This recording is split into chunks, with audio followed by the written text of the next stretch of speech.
ரெகுலராக ஃபெஸ்டிவல்ஸ் ஃபங்க்ஷன்ஸ்லாம் வந்தால் இங்கே தான் எடுப்பேன். நல்லா இருக்கு, பிடிச்சிருக்கு. Velavan store super. Velavan stores, Usman road, T Nagar, Chennai மற்றும் தூத்துக்குடி. நாம் தமிழர் கட்சி ஒருங்கிணைப்பாளர் சீமான் மீது 4 பிரிவுகளில் வழக்கானது பதிவு செய்யப்பட்டுள்ளது.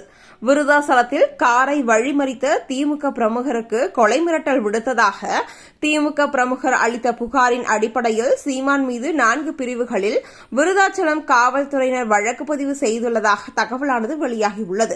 நாம் தமிழர் கட்சியினர் அளித்த புகாரில் திமுக பிரமுகர் ரங்கநாதன் மீதும் 2 பிரிவுகளில் போலீசார் வழக்கு பதிவு செய்துள்ளதாகவும் தகவலானது வெளிவந்துள்ளது.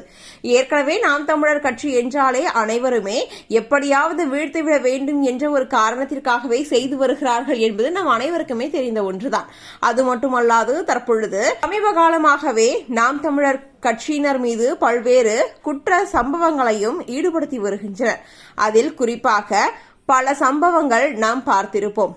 தற்பொழுது நாம் தமிழர் கட்சி ஒருங்கிணைப்பாளர் சீமான் மீது 4 பிரிவுகளில் வழக்கானது பதிவு செய்யப்பட்டுள்ளது. மிகப்பெரிய கண்டனத்திற்குரியது என நாம் தமிழர் கட்சியினர் அனைவரும் குற்றம் சாட்டி வருகின்றனர்.